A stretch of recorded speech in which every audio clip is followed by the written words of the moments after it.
ভগবান শ্রীকৃষ্ণ চমকে উঠলেন। রুক্মিণী, তোমার ভাগ্য হলো রাধা কথা শোনা, আমার ভাগ্য হলো না। তোমরা সবাই বসে রাধা তত্ত্ব শুনলে, আজ আমি রাজা হয়েও রাজার রাজা রাধা রানী তার কথা শুনতে পেলাম না। আচ্ছা সুভদ্রা, ভেতরে যেতে বারণ করেছে। সুভদ্রা দরজার বাইরে দাঁড়িয়ে দাঁড়িয়ে শোনায় তো কোনো বাধা নেই, আমাকে ভেতরে যেতে দেবে না, কিন্তু দরজার বাইরে দাঁড়িয়ে দাঁড়িয়ে আমি যদি শ্রবণ করি তাতেও কি বাধা? বলছি না, তাতে কোনো বাধা নেই।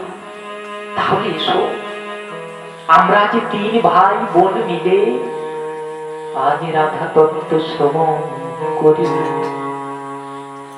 দরজার পাশে কর্ণটা নিয়ে গেছে, যেন চুরি করে শুনছে। ভগবান শ্রীকৃষ্ণ কর্ণদ্বারটা পেতেছে দ্বারের কাছে, আর করজোড় করে দাঁড়িয়ে আছে। বলরাম পেতেছে, সুভদ্রামও পেতেছে রাধা তত্ত্ব। রহিম আলোচনা করছে, জানো রুক্মিণী, এই যে তোমাদের রাজা কৃষ্ণ, তোমরা যাকে রাজ সিংহাসনে বসিয়ে রাখো, তোমরা দিবা রাত্র যার চরণ ধৌত করে সেই চরণে জল সেবা করো, চরণে চন্দন তুলসী দাও। সেই তোমাদের রাজা একদিন কি করেছিল জানো? কি করেছিল মা?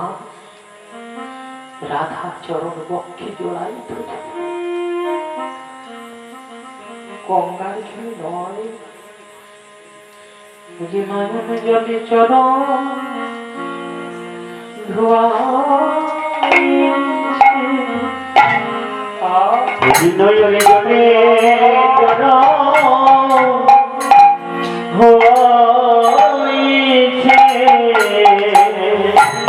রাজা রাজা মহান রাজা, নয়নে জলে চরণ ধোয়াইছে, রাজার রাজা মহারাজা, নয়নে জলে চরণ ধোয়াইছে। রুক্মিণী বলছে, মা, আমাদের রাজার চরণ ধুইয়ে দিয়েছে নয়ন জলে কার? ও যে রাধা রানীর, রাধা রানী, নয়নে জলে চরণ ধোয়াইছে। তোমাদের রাজা যার চরণ ধৌত জল দিবারাত্র তোমরা সেবা করো, চরণে চন্দন তুলসী পুষ্প দাও, সেই রাজা একদিন রাধা চরণ বক্ষে জড়াই ধরে নয়নে জলে ধৌত করে সেই চরণখানা কত না যত্ন করেছে চরণের দাস হওয়ার জন্য। নিতাই গৌর প্রেমানন্দ হরিবা। সেই রাধা চরণের কথা যখন বলেছে রোহিণী মা, ভগবান শ্রীকৃষ্ণের সেই যে অধারামৃত যে বদন, আজানুলম্বিত হস্ত, কোমল চরণ কোথায় যেন আস্তে আস্তে লুকিয়ে যাচ্ছে। রাধা তত্ত্ব শ্রবণ করে তার সাথে বলরাম, সুভদ্রা সবাই যেন নিজের দেহটা কোন দিকে হারিয়ে ফেলছে, অবলুপ্ত করে ফেলছে। নিজের দেহ যেন নিজের দেহের মধ্যেই প্রবেশ করে যাচ্ছে। হাত পা, সুন্দর বদন, মস্তক কিচ্ছু নেই, নিজের দেহের মধ্যে প্রবেশ হয়ে গেছে। মহাজন একাধারে দাঁড়াইয়ে দাঁড়াইয়ে বলে,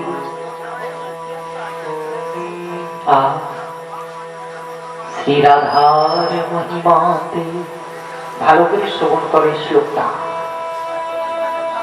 শ্রী রাধার মহিমাতে কৃষ্ণ করেন অশ্রুপাত, আর সেই রাধার কৃপাতে পেল জগৎ সেই জগন্নাথ। নিতাই গৌর প্রেমানন্দে হরি বল হরি বল। শ্রীরাধার মহিমাতে ভগবান কৃষ্ণ করেন অশ্রুপাত, আর রাধারানীর কৃপাতেই পেল জগৎ এই জগন্নাথ। নিতাই গৌর প্রেমানন্দে হরিবল হরিবল।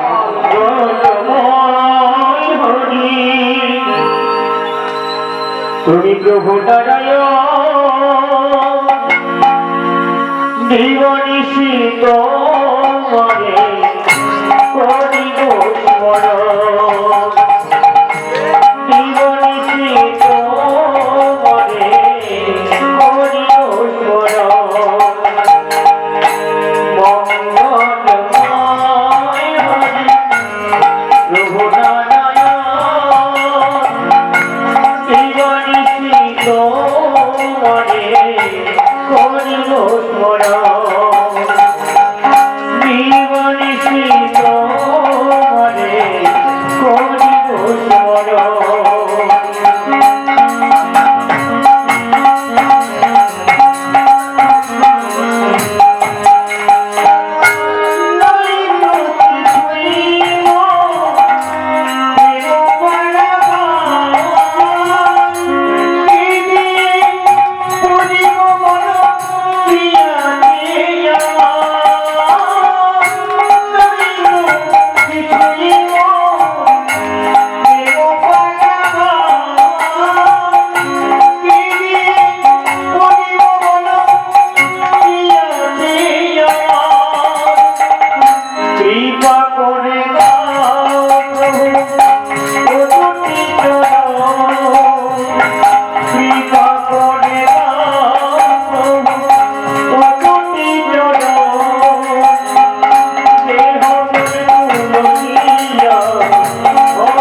দরজার বাইরে যখন দাঁড়িয়ে আছেন সেই জগন্নাথ মূর্তি, হাত নেই, চরণ নেই, নিজের মস্তক নেই, সিকি পুচ্ছ কিচ্ছু নেই, দেহের মধ্যে সব যেন অবলুপ্ত হয়ে গেছে, দাঁড়িয়ে আছে। আর এই হেন সময় নারদ মুনি এসেছে, দর্শন করলে ভগবান শ্রীকৃষ্ণের এ কোন মূর্তি, যে মূর্তিখানা সৃষ্টিতে ছিল না। প্রভু, এই মূর্তিখানা আমি একা দর্শন করলাম, তবে জানো প্রভু আমার মনের ইচ্ছা কি, এই মূর্তিখানা আমি একা দর্শন করেছি, তবে আপনার চরণে আমার এইটুকু নিবেদন। কি বলতে চাও নারদ? যে মূর্তিখানা তুমি আমায় দর্শন করালে, আমার ইচ্ছা দয়াময় সেই মূর্তি যেন জগৎ দর্শন করে। তাই হবে নারদ, এই জগন্নাথ, বলরাম, সুভদ্রা এই তিনজনের মূর্তিখানা জগতে যাবে। সেই জগন্নাথের মূর্তি আমরা এমনি এমনি পাইনি। এই জগন্নাথ নীলমাধব রূপে ছিলেন। এই নীলমাধবকে সেবা করতেন বিশ্বা বসু। কাউকে বুঝতে দেননি এই যে নীলমাধবের সেবা করছেন উনি, উনি কাউকে জানাননি। পর্বতের কোলে উনি একা জানেন, আর কাউকে নিয়ে যাননি ওখানে। এবং নিজের কন্যার নাম ছিল ললিতা। এই কন্যাকেও কোনোদিন নীলমাধবকে দর্শন করাতে নিয়ে যায়নি। বিশ্বা বসু সেবা করছে, কাউকে বুঝতে দেননি, জানতে দেননি। নারদ মুনি হেন কালে এসেছে রাজা ইন্দ্রদূতর কাছে। রাজা, একটা কথা বলি, শোনো। বলো, কি কথা বলতে চাও? তোমার ইচ্ছে হয় না জগন্নাথকে সেবা করবার? বলছে আমি দেহ, মন, প্রাণ সব তো জগন্নাথের চরণে দিয়ে রেখেছি, কিন্তু পাবো কোথায় সেই জগন্নাথকে? পাবে। সেই জগন্নাথ পূজিত হচ্ছে নীলমাধব রূপে। যার সেবা করে সেই বিশ্বা বসু। রাজা, তুমি তোমার প্রহরীকে পাঠাও, সেই নীলমাধবকে সেখান থেকে উদ্ধার করে নিয়ে এসে সেই নীলমাধবই জগন্নাথ তুমি তোমার মন্দিরে বসিয়ে সেবা করবে, পুজো করবে। রাজা রাত্রিতে ঘুম উড়ে গেল। আমি কাকে পাঠাবো, কাকে আমায় উদ্ধার করে নিয়ে আসবে? আমার সেই প্রাণের জগন্নাথকে। হরিবল হরিবল হরিবল। সেই নীলমাধবের উদ্দেশ্যে একজনকে প্রেরণ করলেন। কে গো মা, বলো কাকে প্রেরণ করেছিলেন, কাকে পাঠিয়েছিলেন? নীলমাধবের খোঁজে বিদ্যাবতী নামে একজন ব্রাহ্মণ। বিদ্যাবতী খুঁজতে খুঁজতে জঙ্গলের মধ্যে যাচ্ছে, দেখলেন একটা পর্ণ কুটির, পাতার কুটির। বড় জলের তৃষ্ণা পেয়েছে, উনি গিয়ে জল চাইলেন। কেউ কি আছো মা, আমাকে একটু জল সেবা করাবে? একজন সুন্দর রমণী বেরিয়ে এলেন, অবিবাহিত একজন কন্যা, পরমা সুন্দরী বেরিয়ে এসে জল দিলেন।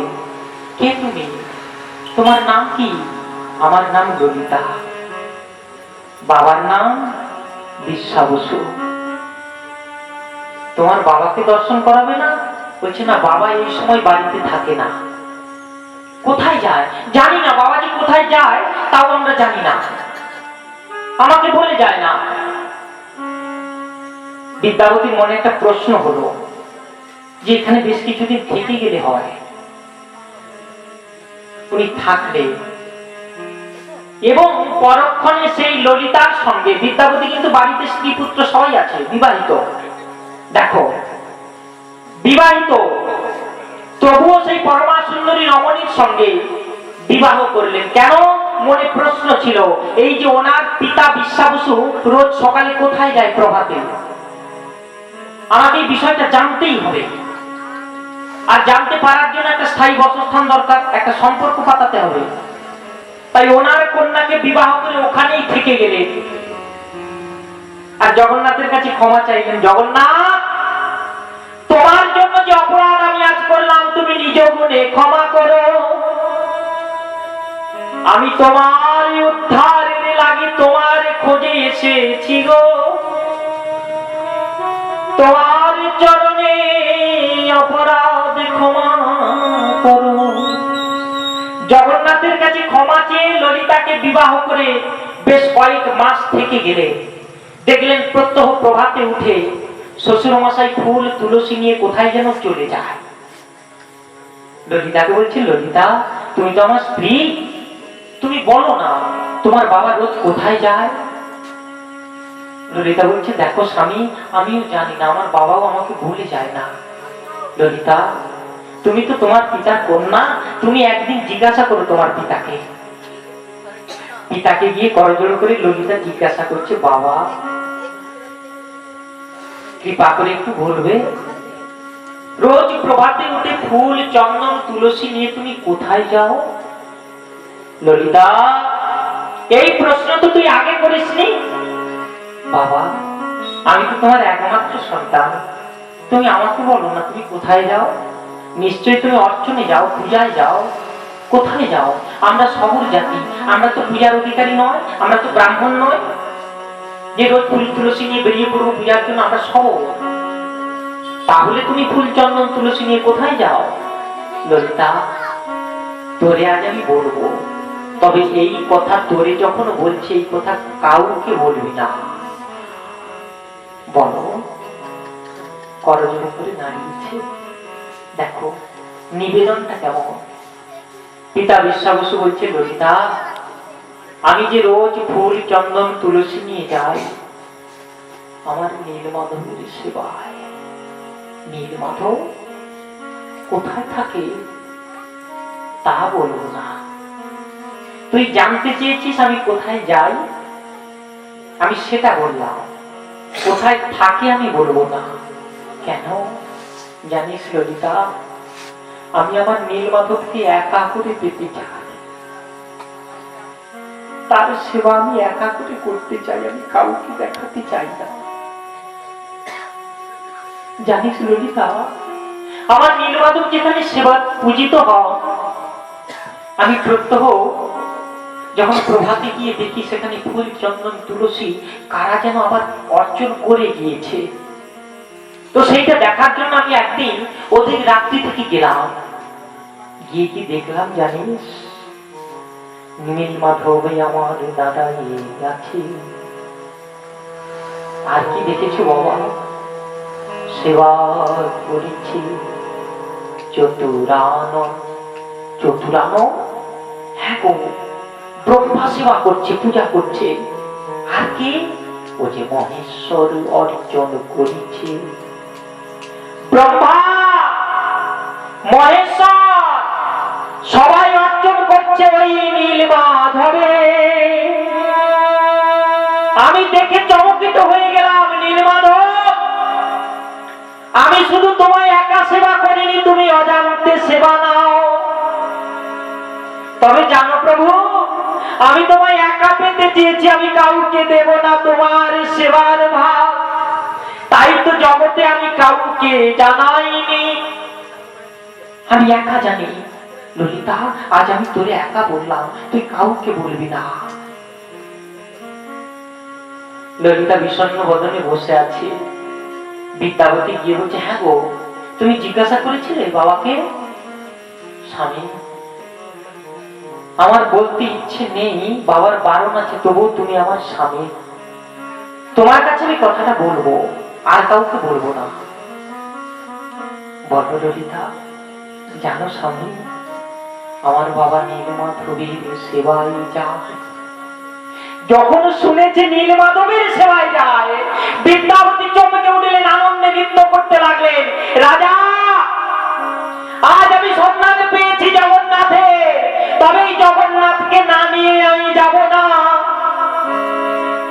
যত কষ্টই হোক তোমার জগন্নাথকে আমি নিয়ে তোমার কাছে যাব, আর দর্শন করাবো এই জগতের নাথ জগন্নাথ।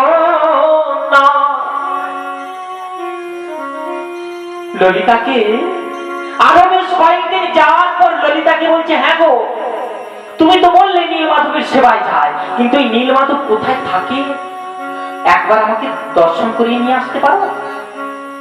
স্বামী, আমাকেও কোনোদিন আমার বাবা নিয়ে যায় না, আমি তোমাকে কেমন করে নিয়ে যাব? তুমি বলো না তোমার বাবাকে একটিবার আমাকে নিয়ে গিয়ে সেই নীলমাধবকে দর্শন করিয়ে আসবে। ললিতা একদিন পিতাকে ধরেছে, বাবা, তোমার জামাই আমি, এছাড়া তো আমাদের সংসারে কেউ নেই।